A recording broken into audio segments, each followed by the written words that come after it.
Bonjour à toutes et à tous, c'est Hermès, j'espère que vous allez bien, j'espère que vous avez apprécié la vidéo d'avant-hier. Je n'ai pas fait de vidéo hier pour la simple et bonne raison que j'attendais des informations, notamment par rapport à la signature du décret de Donald Trump concernant la constitution d'une réserve souveraine en Bitcoin aux États-Unis. Et ça n'a plu à personne. Bon, vous savez, chez les rois, on a tendance à tordre le cou aux idées reçues, sans pour autant regarder entre les lignes. On regarde tout simplement ce qui est marqué et on va essayer d'en conclure des stratagèmes, des stratégies. Et je vais vous donner ici 7 stratégies qui permettraient aux États-Unis de constituer une réserve de Bitcoin d'1 million de dollars sans que ça ne coûte pas 1 dollar aux contribuables américains. C'est la raison pour laquelle vous vous êtes abonné à la chaîne des rois du Bitcoin. Et je vous donnerai donc ici cette stratégie. Je vous laisserai m'en donner 3 supplémentaires dans les commentaires. Donc suivez bien cette vidéo jusqu'au bout. Elle va durer 12 minutes, montre en main. Et tout à l'heure, on en débat lors du live, un live interactif. Je vous donnerai rendez-vous à midi pour le live des rois du Bitcoin. On commence maintenant.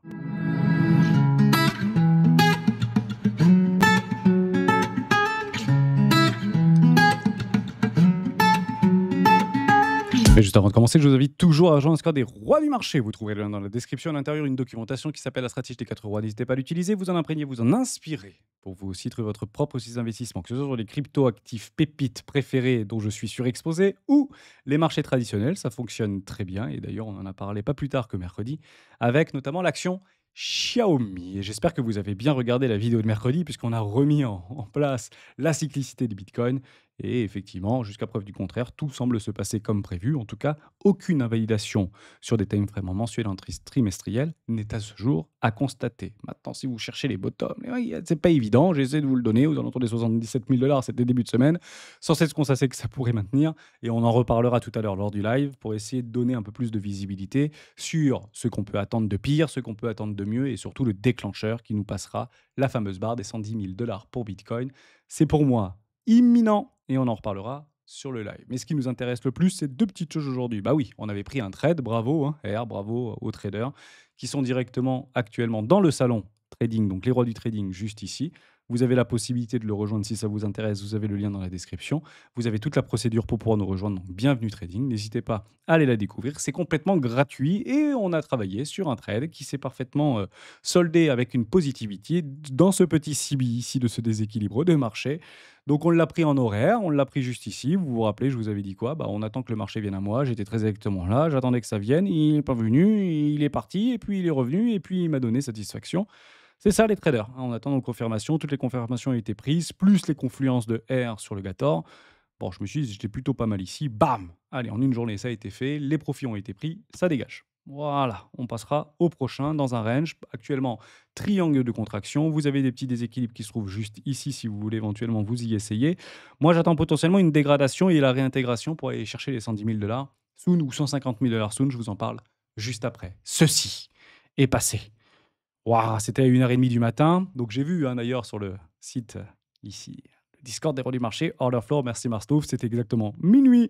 1h30 après, le décret avait été signé. Pas mal de petites crevettes ont voulu le jouer. Bah, finalement, vous n'avez pas été déçu du résultat. Bam! Moins 7% sur MicroStrategy, moins 6% sur Bitcoin, moins 6 tout ce que vous voulez. Et puis on se retrouve un petit peu dans les cordes. Beaucoup d'informations vont passer aujourd'hui, notamment le discours de Jérôme Powell, notamment au niveau de nouvelles créations d'emplois. Le taux de chômage aussi, ce sera tout à l'heure. On en parlera bien sûr juste après. Enfin, dans le live de tout à l'heure, on va pas se garder ça pour tout à l'heure. Ça va être beaucoup plus sympa. Mais Donald Trump a donc signé un décret établissant une réserve stratégique de Bitcoin. Et il y a une phrase qui a dérangé le marché. Il y a une phrase qui nous a tous dérangés. On va utiliser les bitcoins saisis pour pouvoir constituer une réserve stratégique. Alors certains vont dire, waouh, il va nous prendre nos bitcoins dans nos clés au ledger, puis les États-Unis, crypto maximaliste, dégagé, il faut plus rester là, ils vont tout nous prendre. C'est possible. Hein, ils vont continuer à faire la chasse aux fraudeurs, la chasse aux machins, la chasse aux arnaqueurs. C'est possible, tout à fait. Mais c'est juste une toute petite partie de l'équation. Donc aujourd'hui, d'un tour de passe-passe magistral, sachant que les États-Unis avaient détenu près de 400 000 bitcoins sur les 10 dernières années, ils en ont vendu près de la moitié, ils ont tout simplement reconnu leur erreur. Donc si aujourd'hui vous avez des bitcoins et que vous décidez de les vendre et que vous avez une vision sur les 10 prochaines années, vous avez la preuve que c'est potentiellement une erreur. Maintenant, les performances passées ne reflètent en rien les performances futures, mais vous avez compris que c'est le premier stock pour pouvoir, d'un petit tour de passe-passe magistral sur décret, pouvoir s'approprier des bitcoins qui sont constitutionnellement pensés et placés pour être vendus aux enchères. Et oui, c'est ça le but du jeu. Donc lui, belle signature, tour de passe-passe, c'est dans la poche. Je vous en donne 6 autres et je vous demanderai de m'en donner 3 autres. Un, imaginez juste, on s'ouvre l'esprit. Pensez-vous qu'une taxation sur les entreprises crypto-monnaies, non pas libellées en dollars, mais bien bel et bien en BTC, pourrait constituer et continuer à renflouer et constituer une réserve en Bitcoin pour atteindre les 1 million de Bitcoin dans les 2 prochaines années? Aujourd'hui, l'idée reçue principale, c'est quoi? C'est que les taxes doivent être payées et libellées en dollars. Or, imposer aux entreprises crypto, exemple Coinbase, Binance, MicroStrategy, Marathon, ici Corsiantic, de payer une partie de leurs taxes, non pas ici en dollars, parce que ça leur obligerait à changer les bitcoins en dollars, donc une pression acheteuse sur le dollar, et Donald Trump ne veut pas un dollar fort. C'est pas son objectif, parce qu'un dollar fort, pas très bon pour l'économie. C'est pas très bon pour la croissance. C'est bon pour l'inflation, mais c'est pas très bon pour la croissance, évidemment.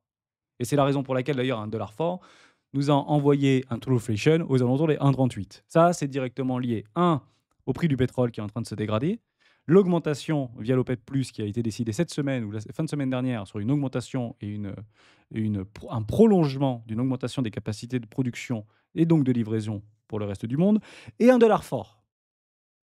La conséquence, effondrement de l'inflation. Et JP, il n'est pas content? Formidable.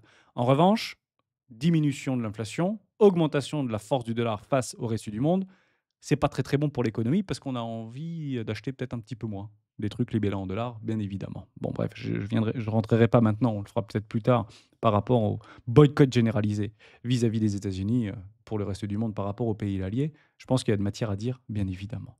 Imposer aux entreprises crypto de payer une partie de leurs taxes en dollars, il y aurait un impact. Alors, je l'exagère, je vais dire 1%, mais c'est énorme 1% sur les transactions crypto aux USA.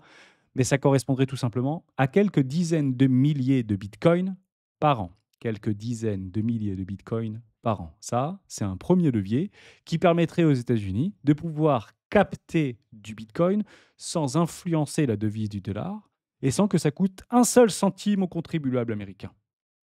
Normal. Bon, ceux qui sont des bitcoins et qui font du trading en bitcoin, ils seront impactés, mais vous avez compris que la grande majorité ne le serait pas. Troisième, ça peut être du minage de bitcoin avec l'énergie excédentaire. Vous savez que les États-Unis sont en excédent chronique sur leur production énergétique, qui a un impact directement, bien sûr, sur l'inflation, notamment via l'éolien, les gaz torchés ou encore le nucléaire. Et les entreprises bitcoin, les mineurs bitcoin, peuvent produire et miner du bitcoin gratuitement. Et oui, vous avez la possibilité, avec des contrats, pour, promettre aux Texans de dire: «Bah, je vais employer 1 000 personnes, 2 000 personnes, mais j'ai un contrat sur 5 ans où je paye gratuitement, pas de truc».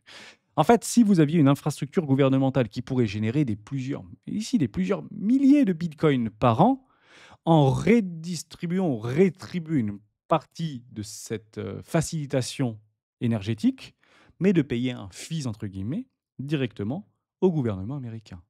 Quatrième stratégie, stratagème formidable, offrir la possibilité d'avoir de bons du trésor tokenisés en échange de bitcoin aux États-Unis.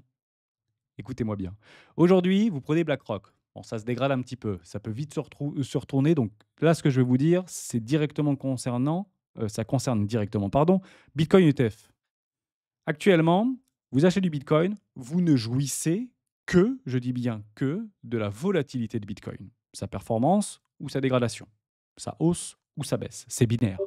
Maintenant, si je vous propose ici de pouvoir proposer vos Bitcoins ou les ETF Bitcoin, ou je propose à BlackRock, via juste un, comment ça s'appelle dans le contrat de travail, un avenant aux conditions générales d'utilisation de l'accessibilisation au Bitcoin, aux fins de ces structures de fonds, hein, tout simplement, de dire, bah, c'est pas compliqué, si vous m'envoyez les Bitcoins à la Federal Reserve, gouvernement américain, moi je vous donne un rendement de 3%. Quoi?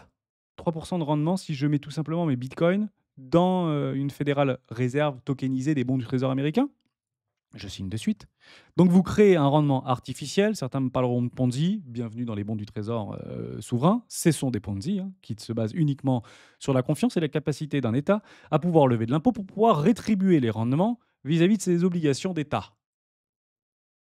Et oui, c'est ça un bon du trésor. Si vous avez la possibilité de créer des bons du trésor tokenisés en échange de Bitcoin, ça permettrait aux États-Unis de capter des Bitcoins. Et vous aurez votre rendement libellé en dollars. Dollars qui est imprimé sur un bout de papier toilette. Bienvenue dans le monde de la finance mondiale. Ça, c'est vraiment puissant. Et donc, il y aurait un essor extraordinaire. Là, vous ne verrez pas du moins 134 milliards. Là, vous verrez du 1 milliard, 2 milliards, 4 milliards, 5 milliards, juste avec une écriture d'un décret présidentiel potentiellement fait par Donald Trump dans les, peut-être, je sais pas, la semaine prochaine, why not? Pourquoi pas? J'en ne sais rien, peut-être dans 3 mois ou peut-être dans un an. J'en ai pas la moindre idée, mais ça reste un levier extrêmement puissant. 5. On parle beaucoup des taxes douanières actuellement. C'est plutôt intéressant de l'observer. Ouais, moi j'aime bien les taxes douanières. Imaginez qu'une partie de ces taxes douanières, pour ne pas infliger la capacité à pouvoir acheter des transactions libellées en dollars, puisque lorsque vous imposez des taxes douanières entrant, bah, c'est directement libellé par rapport à la devise. Donc s'il y a des contrats en devise par rapport aux alliés ou par rapport à un pays externe, bah, vous récupérez la devise. Mais ce n'est pas intéressant pour les Américains, pour être tout à fait franc, même si c'est très intéressant pour garantir une stabilité et une coopération entre différents États. Imaginez qu'une partie de ces taxes douanières puisse, dans un certain avenir proche, être libellée en Bitcoin. Vous savez combien c'est, Bitcoin, aujourd'hui, en termes de levier de frais de douane annuels? C'est 80 milliards de dollars par an de taxes douanières. 80 milliards de dollars par an. Si vous convertissez ne serait-ce que 10%, allez, 2% si vous voulez, en Bitcoin, c'est des centaines de milliers de Bitcoins qui vont être accumulés sur plusieurs années. Des centaines de milliers de Bitcoins. 6. Conversion des réserves de devises étrangères en Bitcoin. Et oui, aujourd'hui, les USA détiennent environ 2000 milliards de dollars en devises étrangères, yuan, euro, yen, autres. Voilà, même des roubles russes ici.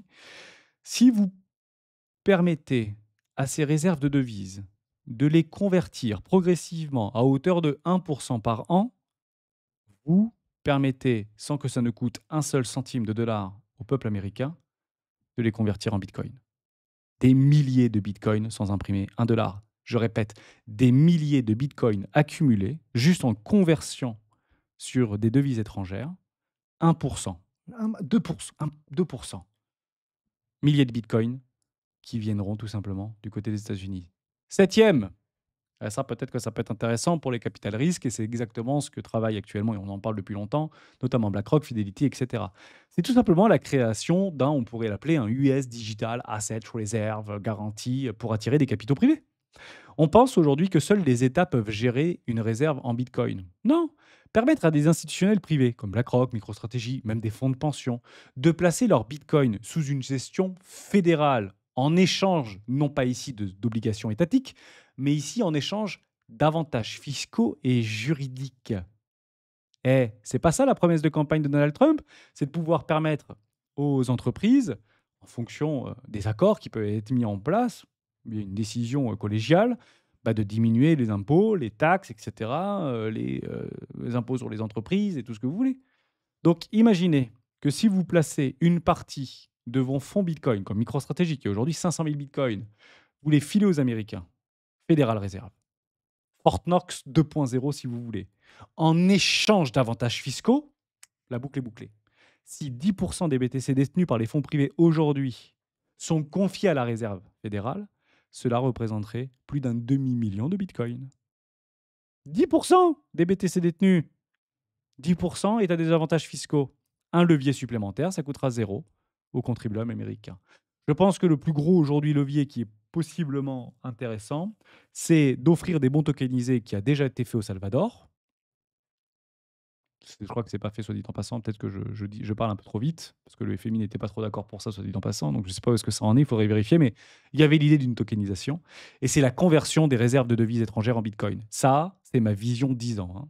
Si vous prenez ça, 10, 20 ans, c'est la conversion quasi intégrale de l'ensemble des réserves de devises étrangères qui seront libellées en Bitcoin pour sauver le système financier mondial et l'économie mondiale.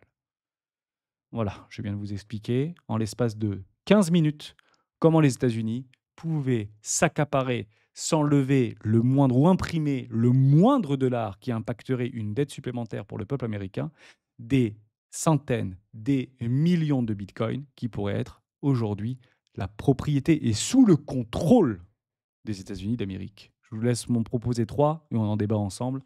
dans quelques heures pour le live des rois du Bitcoin. Ciao.